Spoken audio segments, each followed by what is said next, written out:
그래서 뭐라는 타픽으로 하나님 주신 파도를 타라라는 제목으로 말씀의 은혜를 받고자 합니다. 여러분, 많은 부인들이 경상도 남자랑 사는 게 재미없다고 이야기합니다. 뭐 일단 살면서 말이 없고요. 말이 없으니 저 사람이 무슨 생각을 하고 있나 도통 알 수도 없고, 또 말을 해도 이 공감이 없으니까 자주 상처도 받는다고 합니다. 저도 경상도 사람이지만 경상도 남자가 좀 그래요. 좀 그런 게 있어요. 근데 사실 좀 보면 참 괜찮거든요. 그래서 표현을 잘 못했을 뿐이지 경상도 남자가 꽤 괜찮습니다. 이런 유머가 있습니다. 남편이 오랜만에 와이프에게 맛있는 거 사준다고 특별히 소고기를 잘하는 소고기 맛집에 데려갔습니다. 그래서 소고기를 잘 먹고 이제 와서 이제 지냈는데 저녁쯤 돼서 이 와이프가 이 배탈이 난 거예요. 그래서 막 배를 아파하니까 이때 서울 남자는 뭐라고 이야기합니까? 여보 괜찮아? 소고기가 상했어? 아 나는 괜찮은데 아픈 데 없어? 병원 갈까? 서울말 같습니까? 그렇게 이야기하죠. 아주 부드럽게. 그러나 경상도 남자는 그렇게 이야기하지 않지요. 어떻게 말합니까? 참, 니는 딱 수준이 돼지고기다. 여러분 아세요? 이렇게 말은 하지만 그 경상도 남자가 벌써 밖에 나가서 시동을 걸고 있습니다. 뭐 하려고요? 병원 데리고 가려고. 빨리 안 나오나? 이제 시작을 하는 거죠. 여러분 그래서 경상도 사람의 말의 표현이 그렇지 꽤 괜찮습니다. 그래서 제가 이 사람의 말을 경상도 남자 대표로 번역을 해본다면 참 네 수준이 딱 돼지고기다. 이게 뭐냐면 여보 내가 소고기 말고 돼지고기를 사줄 걸 미안해. 원래 그거거든요. 할렐루야. 바로 나오잖아 경상도 남자들. 원래 그 말이에요. 짧아도 깊이가 있거든요. 여러분 사실 그것을 보지도 못하고 또 부모님이 그렇게 한 것도 못 보고 나도 잘 안 해보니까 말이 잘 안 되는 거예요. 그러나 행동은 항상 먼저 갑니다. 꽃을 사오면서도 하는 말이 오다가 주었다. 많이 들으셨네요. 여러분 한 번씩 제가 왜 이 이야기를 하냐면 성경을 보면 한 번씩 하나님도 경상도 스타일로 우리에게 다가오실 때가 있는 것 같습니다. 하나님 늘 우리와 함께 하시는데 늘 우리를 붙들고 계시는데 그렇다고 그분이 우리에게 때마다 시마다 시시콜콜 하나하나 나타나셔서 이것하고 저것하고 요것하고 이렇게 자세히 말씀하지 않는 경우가 대부분입니다. 오늘 시작도 그렇지 않습니까? 1절에 보면 모세가 그의 장인 미디안 제사장 이도로의 양떼를 치더니 그 떼를 광야 서쪽으로 인도하여 하나님의 산 호렙에 이르매 여호와의 사자가 떨기나무 가운데로부터 나오는 불꽃 안에서 그에게 나타나시니라. 4절에 여호와께서 그가 보려고 돌이켜 오는 것을 보신지라. 시작. 모세야 모세야 하시매 그가 이르되 내가 여기 있나이다. 여러분 지금 모세를 부르는 광경인데요. 무려 하나님께서 40년 만에 나타나십니다. 모세가 80세 때. 뭐 이런 거 보면 하나님도 때로는 경상도 스타일인 것 같아요. 사실 모세 입장에서는 그는 젊었을 때 애국 왕자로서 나름 꿈이 있었습니다. 왜냐하면 유모이자 친어머니인 요게베스를 통해서 어릴 때부터 세뇌 교육을 받고 자랐거든요. 말도 제대로 못하는 그 아기를 두고 야 너는 이스라엘 피야. 애국 군거를 옷을 입었다고 절대 너의 신분을 잊으면 안 돼. 자 해봐 아기를 두고요. 자 해봐 하나님 이스라엘 여호와 아마 그렇게 했을 거예요. 젖을 물리면서 젖교육을 시킨 것입니다. 너 이름이 뭐야? 너 물에서 건져내다. 그게 모세라는 뜻이야. 그런데 아들아 모세라는 진짜 너의 이름은 너가 우리 민족을 이 애굽에서 건져내는 거야. 하나님은 그렇게 사용하실 거야. 너 정신 바짝 차리고 그렇게 자라야 돼. 여러분 그 요괴를 통해서 그런 정신교육을 받아 자라났을 거예요. 여러분 어릴 때 이런 소리를 듣는 거 이거 엄청 부담스럽습니다. 저도 좀 그랬거든요. 저 이름이 최영훈 아닙니까? 높을 채, 빛을 형, 향내, 훈 이래.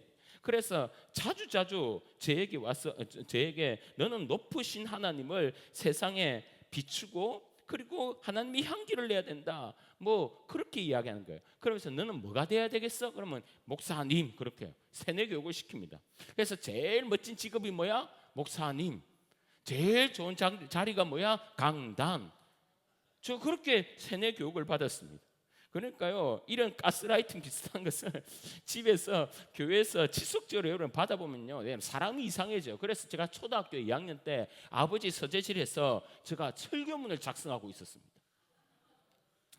여러분, 이런 여건 속에서 이 모세가요, 머리가 점점 굵어질수록 어머니의 가르침 때문에 은근히 자기 민족을 구원해야 된다는 이 사명감일지 이 부담감일지 그 무엇이 있었습니다.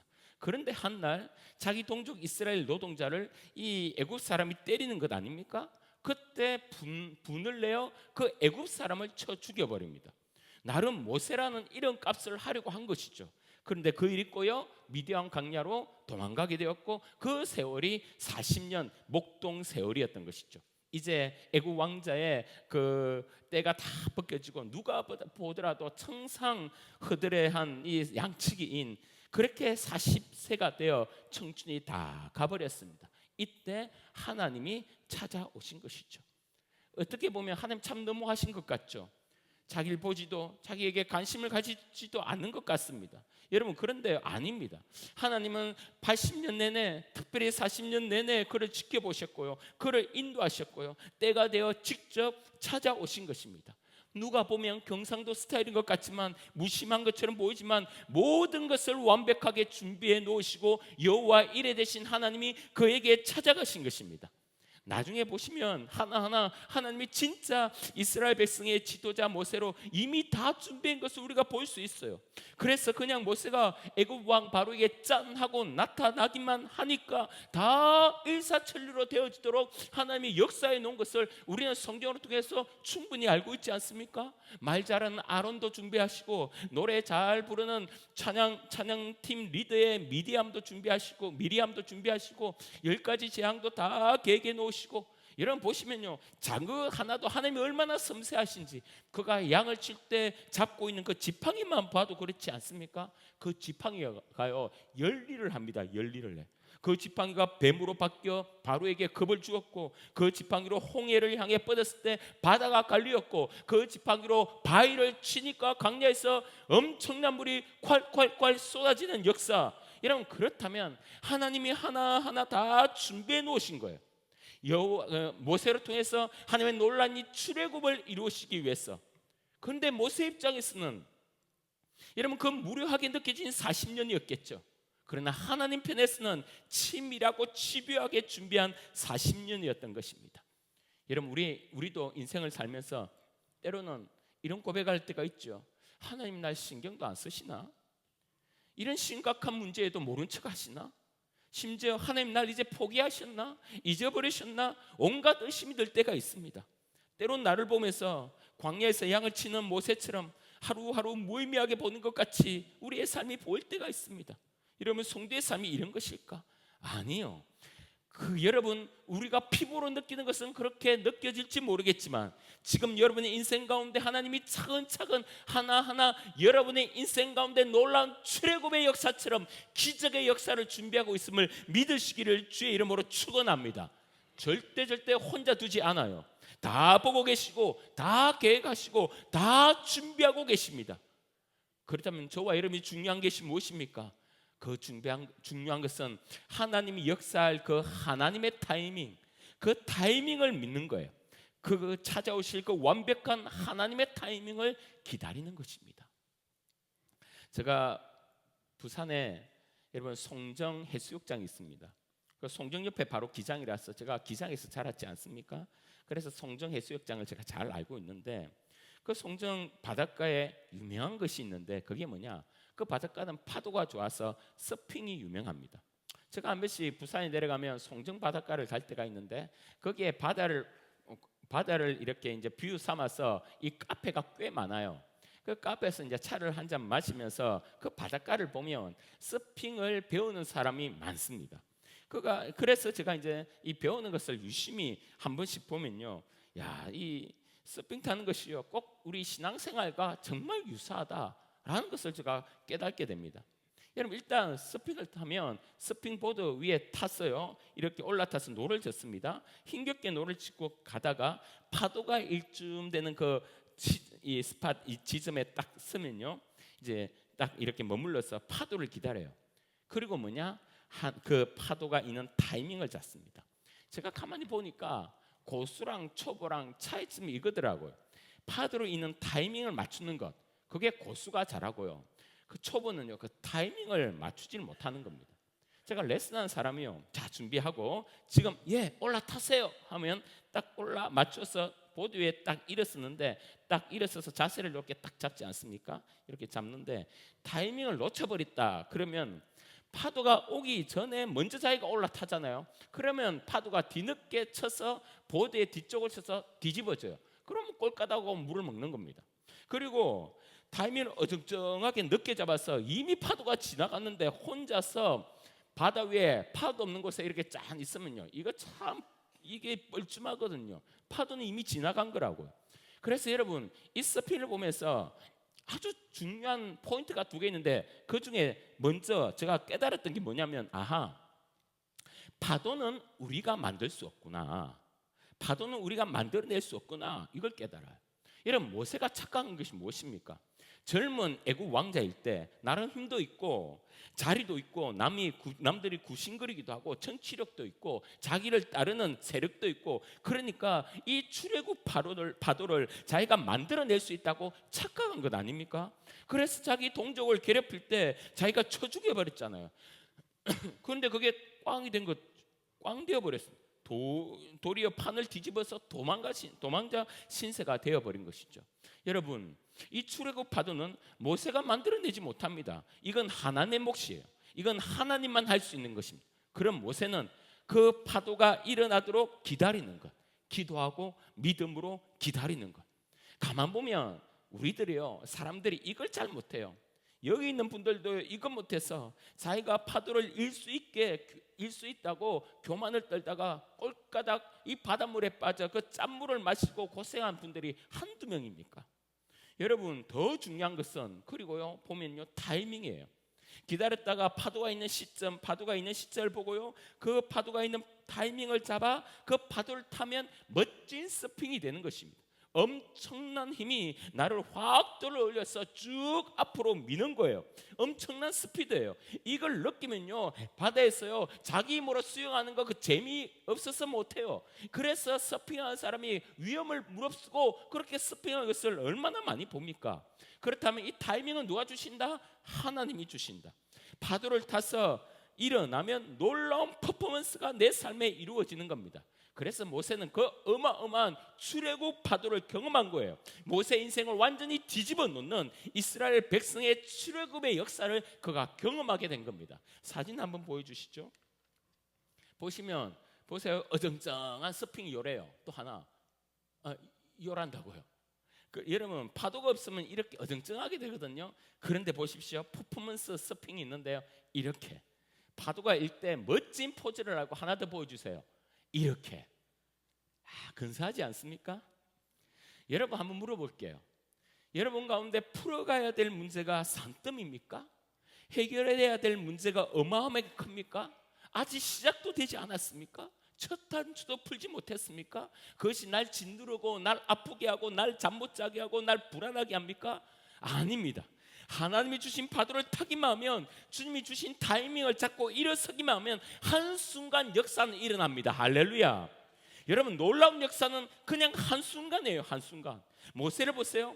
왕자로 있을 때 40년, 광야로 있을 때 40년, 토탈 80년을 지루하기 짝이 없는 세월을, 여러분 포기해도 10,000번 포기한 그 세월을 살고 있었는데, 하나님이 한번 파도를 내시니까요, 한순간이에요. 일사천리로 출애굽이 이어지는데요, 그 강력한 파도가 일사천리로 피의 재앙으로부터 여러분 그 장자의 죽음의 재앙까지 10가지 재앙으로 통해 이 파도가 입을 쩍 벌려 놀라는데, 그 놀라는 순간까지도 일사천리로 진행되어서 정신 차리고 보니까 자기가 홍해를 맨발로 걷고 있네. 여러분, 우리에게 주시는 하나님의 파워가, 하나님의 파도가, 하나님의 타이밍이 바로 이런 것임을 믿으셔야 되는 것입니다. 조급하게 생각하지 마세요. 하나님의 역사는 한순간입니다. 불안하지 마시고 염려하지 마십시오. 여러분, 주님이 작정하시고 여러분을 인도하는 그 타이밍을 쭉 것이면요, 그 속도가 어마어마하게 갑니다. 여러분, 저 집에 처박혀 있는 게임만 하고 있는 내 아들 보면서 저게 저 삶에 너무 늦게 시작하는 것 아니야? 아니요. 아닙니다. 기도하세요. 주님, 우리 아들 하나님의 파도가 일어나면 그냥 한순간입니다. 할렐루야. 그러면서 하나님의 파도를 기다리면서 여러분, 먼저 된 자가 나중되고 나중된 자가 먼저 된다 하지 않습니까? 이게 하나님의 파도의 원리예요.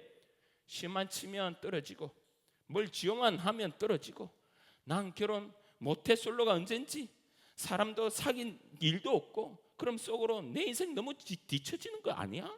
저 친구는 벌써 취직도 하고 결혼도 진짜 삐까번쩍하게 하고 애도 벌써 하나 낳아서 잘 키우고 있는데, 여러분 불안하죠? 아니요, 불안해할 것 없어요. 하나님이 타임을 잡았어. 여러분을 한번 쑥 이끌고 나면요, 여러분 그래서 믿음의 보드를 타고 짠 하고 가기만 하면요, 어느새 새 쌍둥이가 바로 나와 있어요. 할렐루야. 여러분, 우리 교회를 전도한 교회로 세우시는데 제가 이걸 한 번씩 자주 느낍니다. 여러분, 정말 영혼은요 하나님의 타이밍이에요.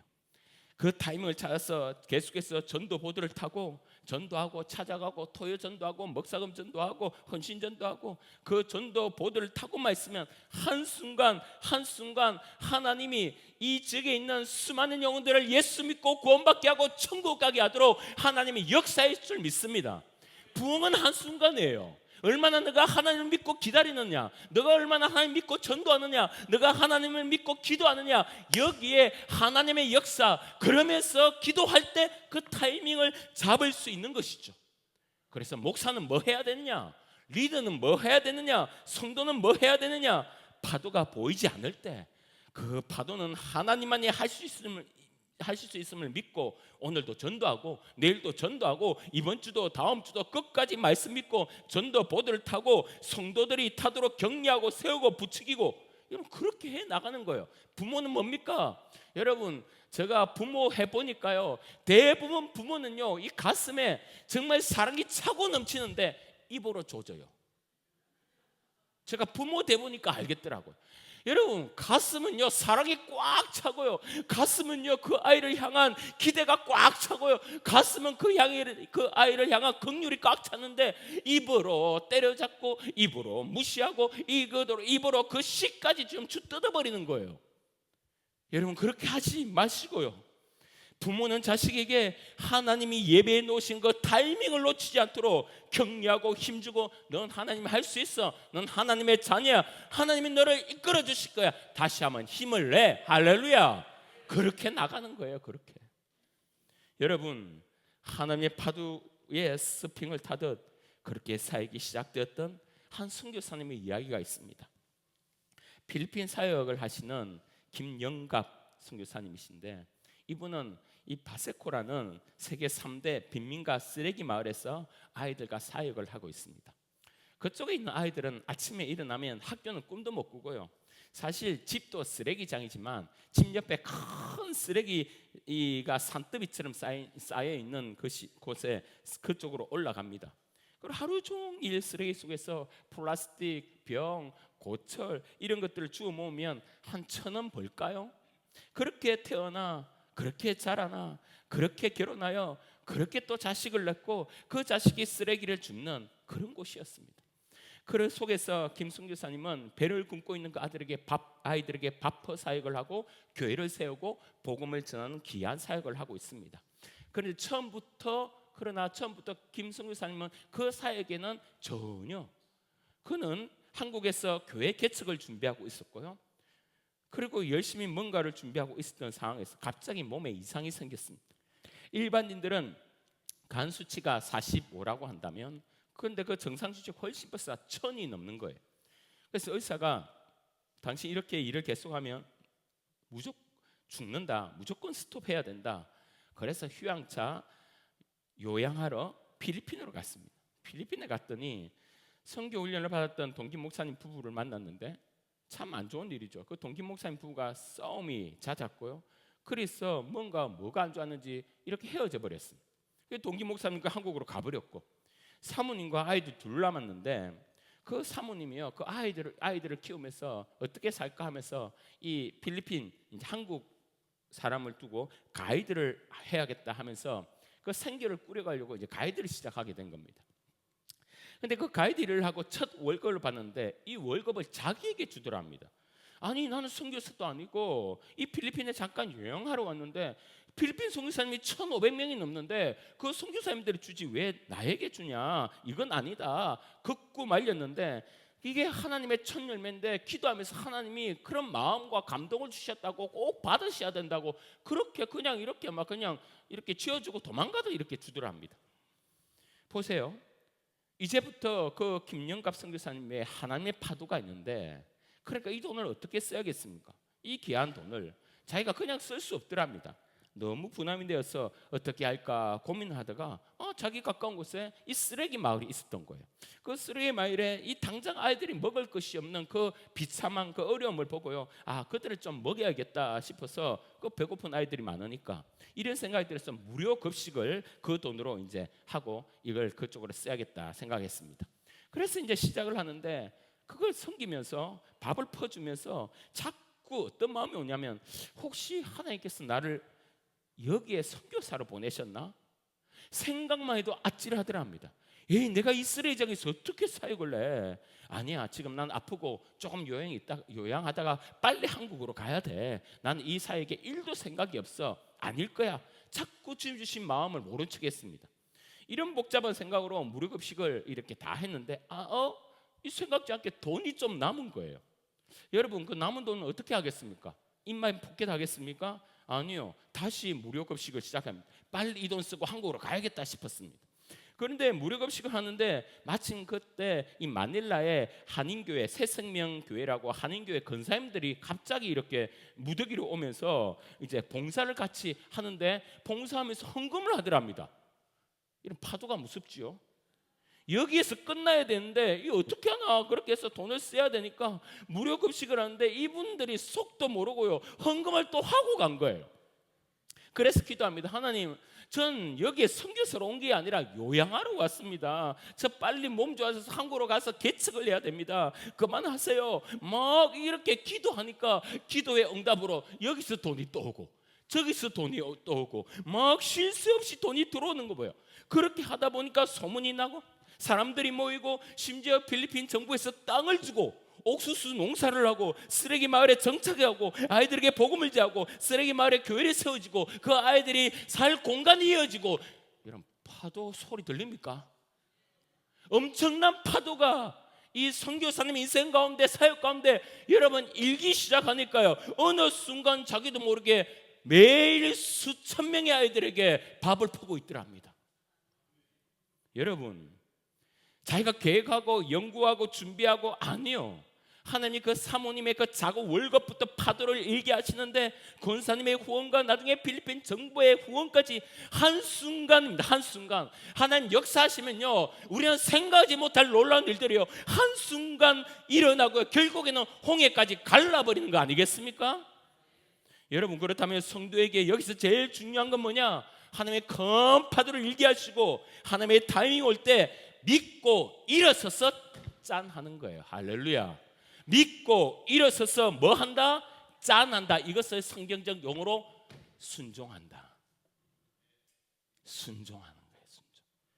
여러분, 그래서 하나님 언제나 우리에게 순종을 원하십니다. 김집사야, 파도는 내가 만들게. 넌 하는 내 앞에서 순종만 해. 여러분, 모든 파도를 이미 만들어 놓으시고 하나님 모세에게 나타나셔서 뭐라고 하시느냐? 5절을 한번 읽겠습니다. 하나님이 이르시되 이리로 가까이 오지 말라. 내가 선 곳은 거룩한 땅이니. 시작. 내 발에서 신을 벗으라. 제일 먼저 하시는 말씀, 내 발에서 신을 벗으라. 이거는요, 주인이 종에게 말한 겁니다. 종은 주인 앞에 신을 벗어요. 여러분, 그러면 이 말은 뭐냐? 너와 나의 관계는 이제부터 주인과 종의 관계야. 여러분, 저번 주에 말씀을 들었잖아요. 주인이 종에게 너 몸은 힘들어도 마음은 힘들지 않게 할 거야. 이 종과 주인의 관계 아닙니까? 그래서 주인이 나는 파도를 만들어낼게. 넌 종으로서 순종만 해. 주님께서 이 말씀을 하고 있는 것이죠. 그래서 종과 주인의 관계는 명령과 복종의 관계고 명령과 순종밖에 없는 것입니다. 그래서 여러분, 그런 면에서 여러분, 주인이 종에게 이것 하라 말하면서 그것 해야 되는 이유를 구구절절 이야기하지 않습니다. 그렇지 않아요? 이야기 안 해요. 그것 하고 난 이후에 그 결과를 보니까 아하, 주인님이 이런 이유로 하라고 하셨구나 깨닫게 되는 것이죠. 여러분, 예수님의 첫 기적 요한복음 2장에 물로 포도주를 만드는 사건을 생각해 봅시다. 혼인잔치에 가장 중요한 것은, 필요한 것은 뭡니까? 포도주였습니다. 그 시절에는. 우리 같으면 장례식장에 뭐 떨어지면 큰일 납니까? 수육 떨어지면 큰일 나지요. 그런데 그만 수육 같은 이 포도주가 떨어져 버린 거예요. 난리가 난 겁니다. 그런데 그때 예수님의 어머니가 하인들에게 예수님 무슨 말씀하시든 너는 그대로 순종해, 복종해, 그렇게 하인들에게 신신당부를 했습니다. 예수님이 하인들에게 찾아가서 말합니다. 저 빈 항아리에 물을 가득 채워라. 그리고 연회장에 그 잔치하는 곳에 갖다 주어라. 이렇게 합니다. 종이 순종을 합니다. 여러분, 이것 잘못하면 몽둥이로 맞을 판인데 그걸 순종하는 거예요. 그러니까 물이 포도주 되어 그 사람들이 포도주를 아주 맛있게 먹고 그것에 엄청난 칭찬을 합니다. 이 말씀입니다. 요한복음 2장 9절. 연회장은 물로 된 포도주를 맛보고도 어디서 났는지 알지 못하되 시작. 물돈 하인들은 알더라. 여러분, 예수님의 기적을 오직 누구만 알았다고요? 하인? 아니요. 순종한 하인. 누구요? 순종한 하인. 보세요. 사람들은 좋은 포도주는 맛보았지만 순종한 종들은 예수님이 물로 포도주를 만드는 평생 우려 먹어도 입이 아플 놀라운 기적을 체험한 것입니다. 여러분, 그 종들은 그 말도 안 되는 명령에 두말하지 않고 순종하였습니다. 왜요? 종이니까요. 종에게 무슨 설명과 무슨 해석이 필요합니까? 필요하지 않습니다. 순종만 필요합니다. 그런데 여러분, 우리는 종 주제에 우리는 유독 하나님께 해설집을 달라는 거예요. 하나님, 이것 하라고 하면 해설집을 주세요. 이것 하라고 하면 그 이유를 내게 이야기해 주세요. 우리가 얼마나 자주 이렇게 불평 아닌 불평으로 순종하지 않을 때가 얼마나 많습니까? 주님, 내게 받을 만한, 내가 받을 만한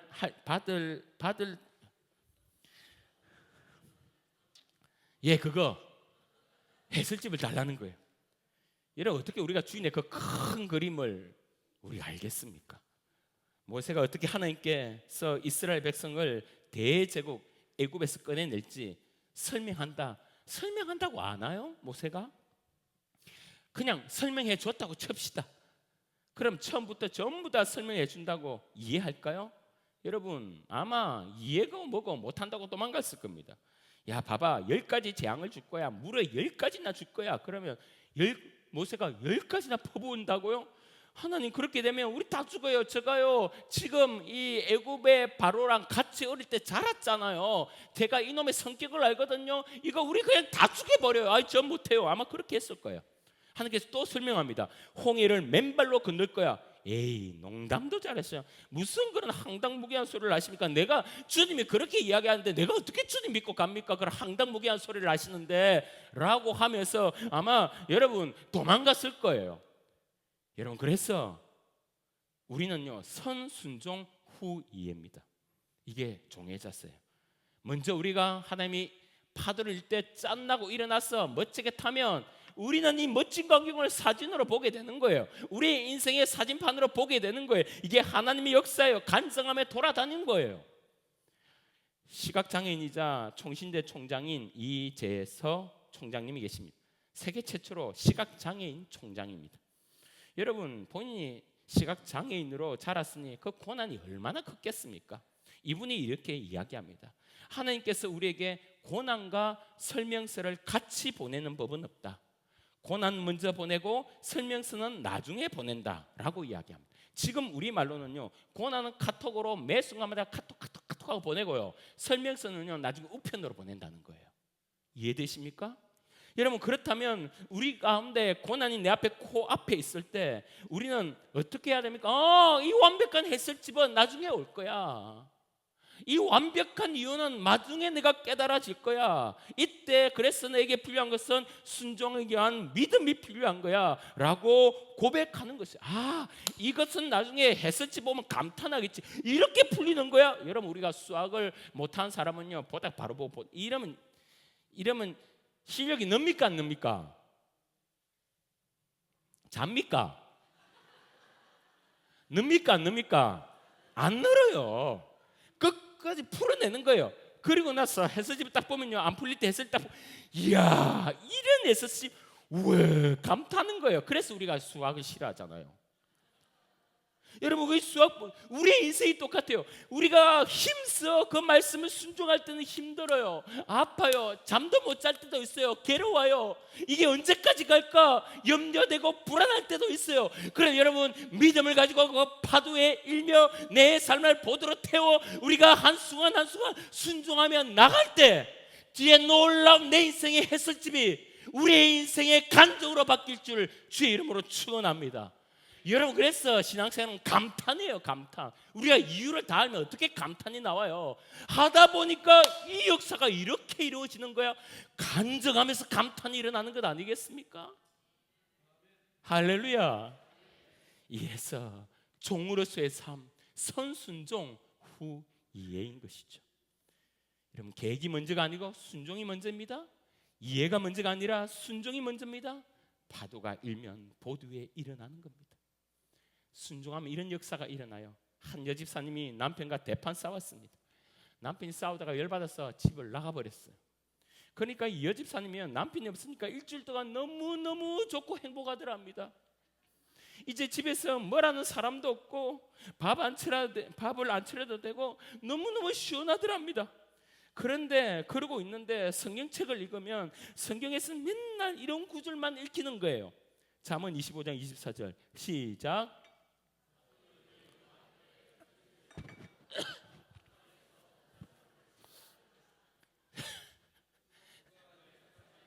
누가 뭘 찾냐고요? 현수가 여인을 찾아왔겠느냐. 그의 값은 진주보다 더하니라. 그의 그런 자의 남편의 마음은 그를 믿나니 산업이 핍절하지 아니하겠으며.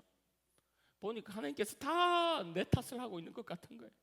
자꾸 눈에 들어오니까 말씀이 찔리는 거예요. 야, 이거 아닌가 보다. 지금 이럴 때가 아닌가 보다. 내가 남편을 집에 오게끔 해야겠다.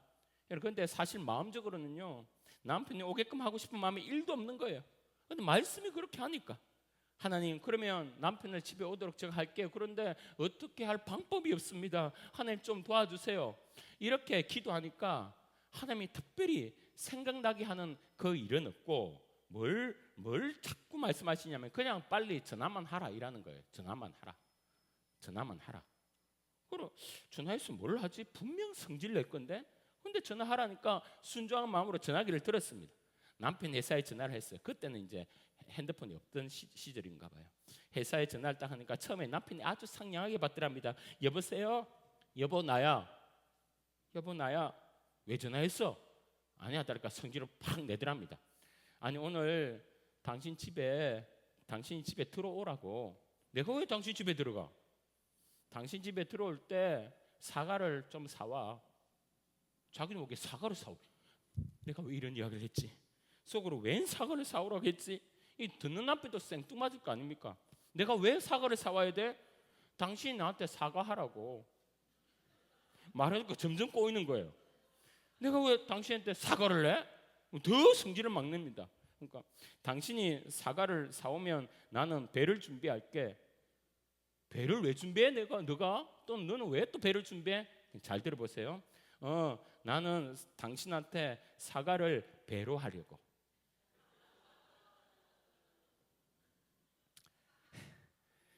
이 집사님이 그래요. 이런 말 자기가 생각한 게 아니래요. 전화를 하자마자 남편이 아니야 다를까 성질을 버럭 내니까 그냥 쫄아가지고 어떻게 말할까 하다가 마음속으로 주여 도와주세요 막 그런 마음으로 말을 이어가는데 그냥 툭 하고 던진 말이 사과랑 배이라던 겁니다. 여러분, 그날 저녁에 남편이 들어왔을까요? 뭘 들고 들어왔을까요? 사과 들고 왔죠. 여보, 내가 공 같은 여자인데 하나님 이런 지혜를 주시더라. 당신한테 이렇게 이야기할 수 있도록. 여러분, 그 지사님이 처음부터 사과배 연구하고 뭐 고민하고 이러면서 생각했어 전화했다면 여러분 그렇게 자연스럽게 나왔을까요? 여러분, 이거 외운다고 연출한다고 되는 문제입니까? 하나님이 전하라고 한 그 말씀 그냥 순종하니까 마음에 동하지 않아도 말씀으로 전하기를 드니까 멋지게 하나님의 파도를 탄 것 아닙니까? 순종은 하나님의 역사할 판을 만들어 놓는 것입니다. 여러분 혹시 내 인생 제대로 된 기적을 한 번 못 본 분 있습니까? 아니 목사님 맨날 기적 이야기하는데 왜 나는 기적이 한 번도 안 보여? 우리 저 권사님은 저 장로님은 무슨 기도하면 응답받는다고 막 그리 이야기하는데 나는 제대로 된 응답 하나 없고 왜 이래? 이런 그런 분 있습니까? 이런 질문을 제가 다르게 한번 해볼까요? 난 정말 하기 싫은데 그 말씀대로 제대로 순종해 본 적은 있나요? 여러분 늦지 않았습니다.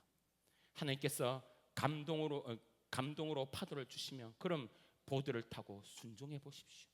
놀라운 일이 일어납니다. 오늘처럼 말씀 들을 때 파도 같은 이 말씀이 여러분 가운데 쑥쑥 들어오는 분이 있을 거예요.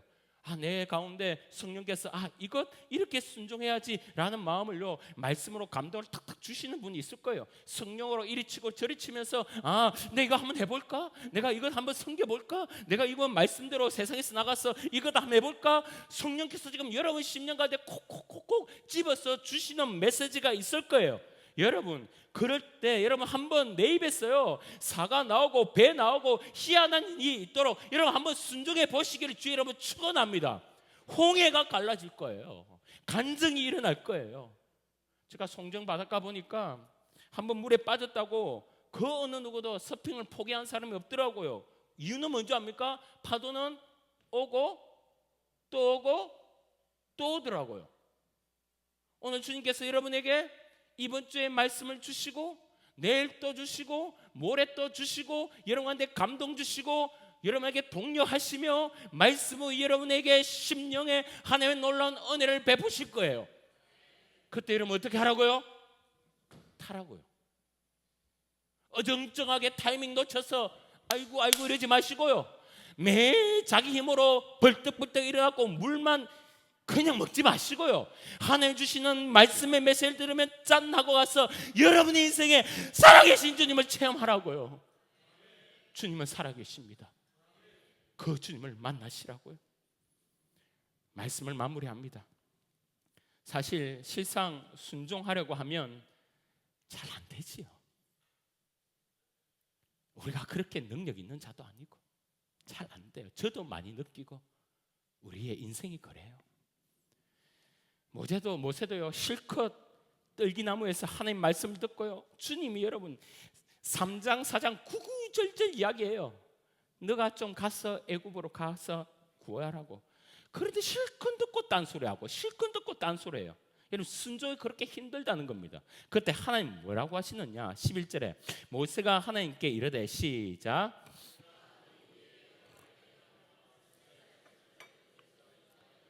하나님이 이르시되 내가 반드시 너와 함께 있어. 4절로 갑니다. 하나님이 모세에게 이르시되 나는 스스로 있는 자니라. 또 이르시되 너는 이스라엘 자손이 이같이 이르기를 스스로 있는 자가 나를 너희에게 보내셨다 하라.